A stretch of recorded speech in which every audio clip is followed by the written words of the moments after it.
Yeah, so even though I clearly had a completed save file, that happened. I selected continue instead of new game, and, well, that happened. Start up a new game. This is the result of beating the entire game without ever saving in the Game Boy Advance version of Link to the Past. This doesn't happen in the Super Nintendo version. I know, I tried.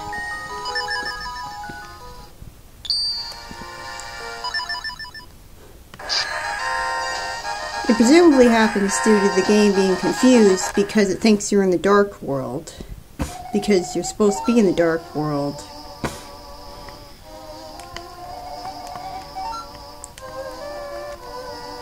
Yeah.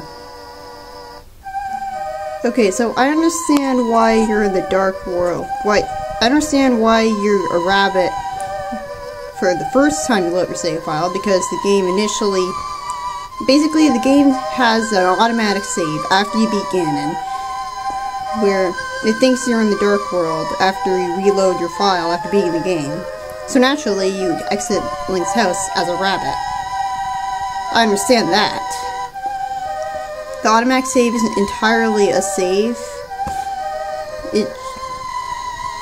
Because if it was entirely a save, then I would have my completed save file. And, you know, everything would be saved. But instead, I just load it up, and everything's a new file again, as if I hadn't saved it all, which I hadn't. Except, now the game thinks I'm in the Dark World. Okay, that I understand. But this makes zero sense. I had the misfortune of discovering this on my own.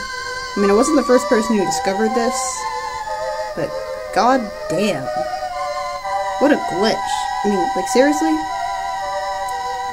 I mean, this wasn't in the Super Nintendo version. How could a Game Boy Advance port add this glitch?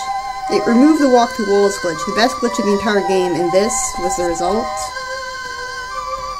How did this even happen? I mean, I actually like this port, but this is just ridiculous. Okay. Now let's see if saving and quitting will fix the problem.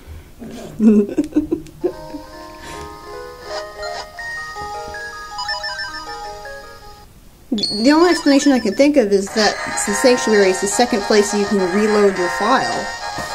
But that doesn't explain any of this. Yeah. Yep. Once again, you're here.